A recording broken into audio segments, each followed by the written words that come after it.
Adding markers to your session.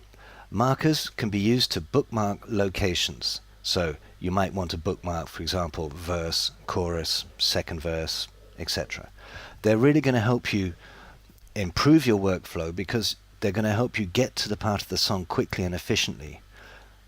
Go to the View menu, Rulers, and click on Markers. So now we have the marker ruler has appeared in the timeline. And let's go to Measure 5 and click on this little plus beside the marker, and a new memory location dialog will appear, which will name verse 1. Now, the marker can be referenced to bars and beats or to absolute time. Bars and beats, the marker will move if you change tempo. Absolute, they'll stay exactly where they're programmed to be. And click OK. So now we have our first marker here. I'm going to go to Measure 9, hit the plus, and call this Chorus. And OK. Now you can also input markers on the fly. So if I run the Pro Tools and the little plus beside the marker, here we go, just click on it, click OK, and the marker is inserted exactly on bar 9.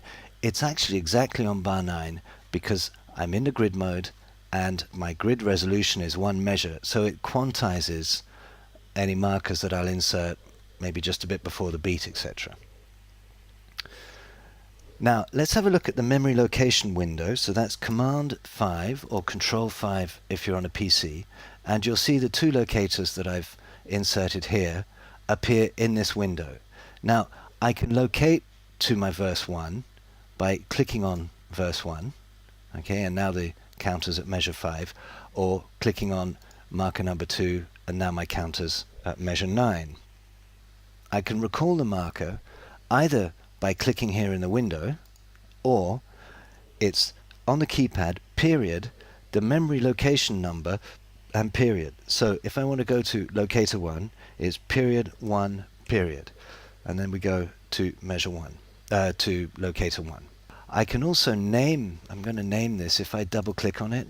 So this is going to be chorus, and again we're going to run the track down from here, but this time I'm going to open this menu and go down to auto name memory location.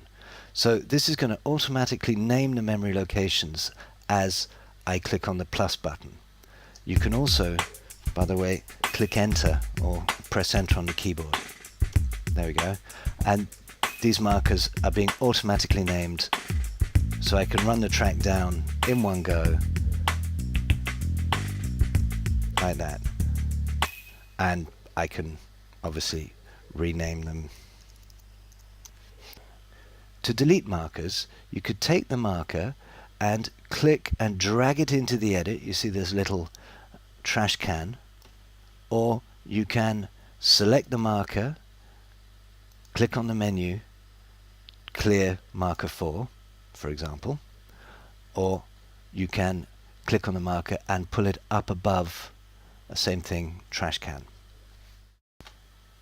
So let me just put some markers back here and here.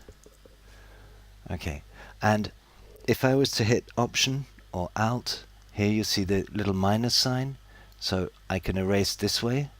I can also, with the Option or Alt, do you see the pencil turns into an eraser in the memory locations, and I can erase this way too.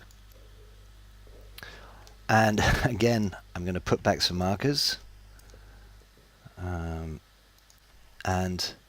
just so we have some, and you can create a selection using markers. So if I wanted to select between measure 5 and 9, I'd click on the first marker, shift, click on the second marker, and here now I have my selection in the timeline. I can also click on this one in the timeline, shift, and click on the third one there, and I make a selection between my first marker and my third marker. So if you want to delete all your markers, Option Shift or Alt Shift if you're on a PC, and click on any marker and they'll all go. Now I'm going to undo that just so we still have some markers. And one last thing is in the preference, so let's go to Setup, Preferences, Display, there's color coding. Always display marker colors. That's kind of fun because it gives you a bit more color on the screen.